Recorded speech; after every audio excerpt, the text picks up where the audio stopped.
खुलुमबाय नोंथांमोनखौ दिनैनि क्लासाव जायफोरा इउनिट 1 नि थालांदोंमोन बेफोरखौ कमप्लिट खालामनो ट्राइ खालामगोन।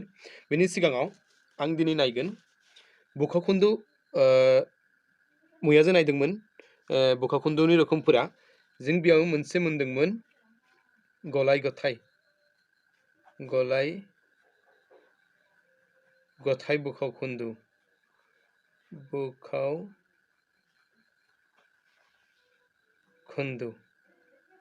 बे गलाय गथाय बुखाखुन्दुनि सोमोन्दै जों नायगोन। गलाय गथाय बुखाखुन्दु माने जों मिथियो जायफोरा फर एग्जाम्पल जेनेबा 1 2/3 नङाबा 5 4/9 बिदि बुखाखुन्दुफोरखौ मा होनो गलाय गथाय बुखाखुन्दु। ओमफ्राय जों नायगोन गलाय गथाय बुखाखुन्दुनिफ्राय मादि सोलायो, माने गलाय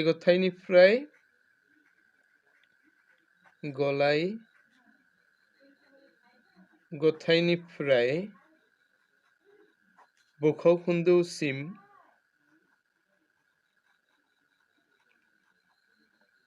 बुखाखुन्दुआव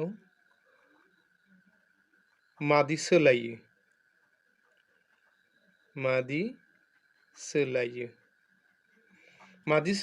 आं जेनेबा मोनसे बिदिन्थि लादों। फर एग्जाम्पल जेनेबा 5 2/3 बे गलाय गथाय बुखाखुन्दुखौ मादि p/q महराव माने बुखाखुन्दुनि महराव लानो हायो, मादि लानो हागोन बेनि मोनसे बिदिन्थि दं, फर्मुला दङ। फर्मुलाया जादों बेयाव थानाय अनजिमाया बे गाहायनि अनजिमाजों सानजाबनांगौ, बेखौ सानजाबनांगौ आरो गोजौआव थानाय अनजिमाजों दाजाबनांगौ। बेसेबां जागोन होनबा गाहायनिया अनजिमा 3 दङबा 3 होनांगौ, 5 दङबा 5 होनांगौ, माने गाहायनिखौ जों सोलायनाङा। माखौ सोलायनांगौ? गोजौनिखौ। फार्स्ट गिबियाव जों माखौ खालामगोन? पद्मास फर्मुला बायदि जों सानजाबखौ खालामगोन। बेखौ बेजों सानजाब खालामगोन 5 सानजाब 3 बेसेबां जायो? 15 जायो। सानजाबनि उनाव मा फैयो? दाजाब फैयो। दाजाब खालामगोन 15 + 2 बेसेबां जायो? 17। माने बे जादों इमप्रपार फ्रेक्शन, माने बे गलाय गथायनिफ्राय p/q महराव बुखाखुन्दुसिम लादों। बे जादों फर्मुला। आं जुदि बेखौ आरो बेलेग बिदिन्थिजों जुदि लिरो, जेनेबा बेयाव a बेयाव b ओमफ्राय बेयाव c लादों, होमबा बेनि फर्मुलाया मा जागोन?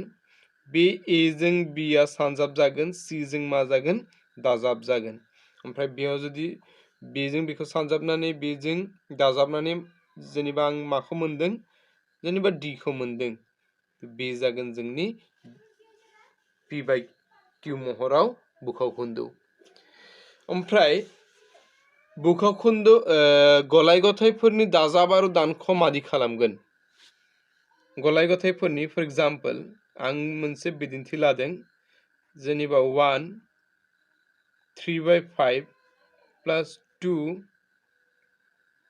1/5। अके, दा बेखौ जों मादि खालामगोन? बेखौ खालामनो थाखाय जों मा खालामनांगौ? गिबियाव बुखाखुन्दु माने गलाय गथायखौ p/q महराव माने बुखाखुन्दुआव सोलायनांगौ। p/q महराव मादि सोलायगोन? बिदि सोलायगोन। आं बेयाव डाइरेक्ट खालामनो हागोन। 1 जों 5 जों सानजाबनांगौ। 1 जों 5 खौ सानजाब खालामगोन 5 मोनो। बे 3 जों दाजाबनांगौ, ओमफ्राय बेयाव बेसेबां जागोन? 8 जागोन। बिदिनो बेयावबो एखे 2 जों 5 जों सानजाबनांगौ, माने बेजों सानजाबनांगौ। 2 जों 5 जों सानजाब खालामगोनबा बेसेबां जागोन? 2 × 5 बेसेबां जायो? 10 जायो। बे 10 जों 1 खौ दाजाबनांगौ, बेसेबां जागोन? 11 जागोन। नोंथांमोना बेखौ जुदि बुजियाखैबा आं बेयावनो लिरदों आरोबाव। बेखौ जों मादि खालामदोंमोन? 1 जों 5 जों सानजाब खालामदों आरो 3 जों दाजाब खालामदों। बिदिनो बेयावबो 2 जों 5 जों सानजाब खालामदों आरो 1 जों दाजाब खालामदों। 5 सानजाब 5, 5 दाजाब 3 बेसेबां जायो? 8 जायो। 2 सानजाब 5 10 जायो। 10 दाजाब 1 11 जायो। 11/5।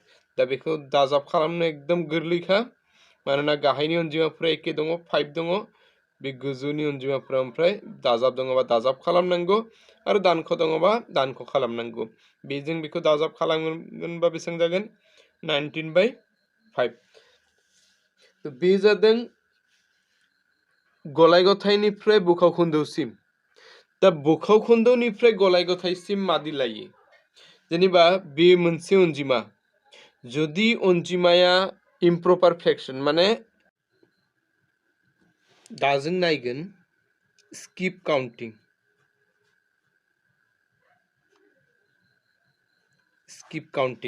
नोंथांमोना स्किप खालामनायखौ नोंथांमोना मिथियो काउंटिं माने साननाय स्किप काउंटिं माने मोनसे मोनसे बारनानै जायखौ जों सानो फर एग्जांपल जेनेबा आं मोनसे बिदिन्थि लादों जेनेबा 2 4 ओमफ्राय 6 8 dash 12 बेयाव जों मा नुदों बेयाव मोनसे मोनसे अनजिमाखौ जों बेयाव स्किप खालामदोंमोन गेजेराव मामोन 3 खौ स्किप खालामदोंमोन बेयाव 5 बेयाव बेसेबां दङ 7 दङ ओमफ्राय बेयाव 9 खौ जुदि स्किप खालामो 9 नि उनाव बेसेबां जागोन 10 माने बेयाव मा फैगोन 10 फैगोन बेखौ स्किप खालामनाय होनो बिदिनो जुदि आरो जुदि बिदि बिदिन्थि लायोबा 3 6 9 12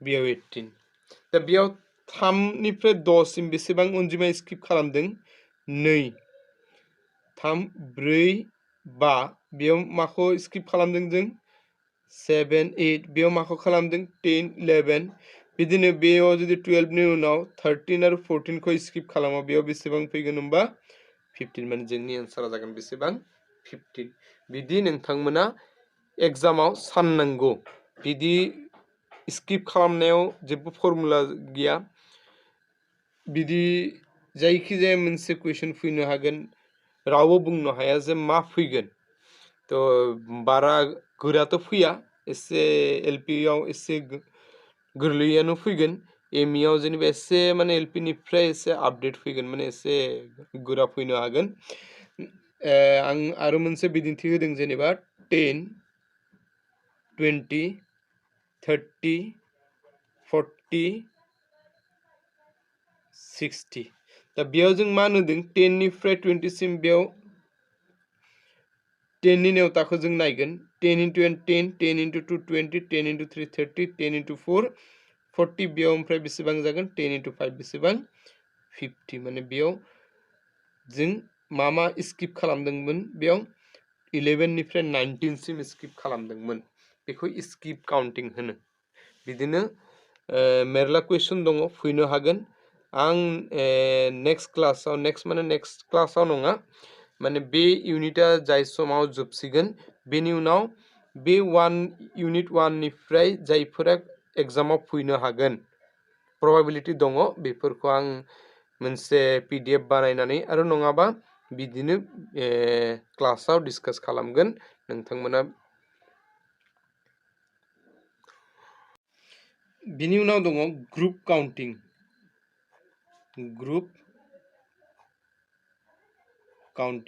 काउंटिंआव मा जायो बे स्किप काउंटिं बायदियानो एखे बेयाव मोनसे ग्रुप माने अनजिमाफोरनि ग्रुप होनो हागोन जायखिजाया आं जेनेबा बेयाव लादों 1 1 मोननैखौ लादों 2 2 मोनथाम 3 3 3 मोनब्रै ओमफ्राय बेयाव मा फैगोन जेनेबा कुइसन मार्क होगोन दा बेयाव जुदि जों ग्रुपखौ नायोबा बेयाव 1 मोननै दङ 2 मोनथाम दङ 3 मोनब्रै दङ माने ओमफ्राय बेयाव मा फैगोन 4 बेसेबां फैगोन होनबा मोनबा फैगोन 4आ बे जादों ग्रुप काउंटिं माने मोनसे ग्रुपआव कुइसनखौ होगोन बे ग्रुपनिफ्राय ग्रुपनि सिक्वेन्सखौ जों सायख'नांगौ जे बेयाव मा सिक्वेन्सनि ग्रुपआव फैगोन फर एग्जांपल जेनेबा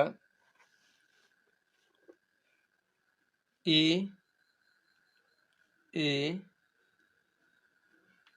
बी बी सी ओमफ्राय बेयाव मा फैगोन जों दा मिथिगोन बेयाव मा फैगोन डिडि फैगोन बिदि ग्रुपाव बिदि फैनो हागोन आरो नङाबा बिदिबो फैनो हागोन जेनेबा ए बि सि बि सि डि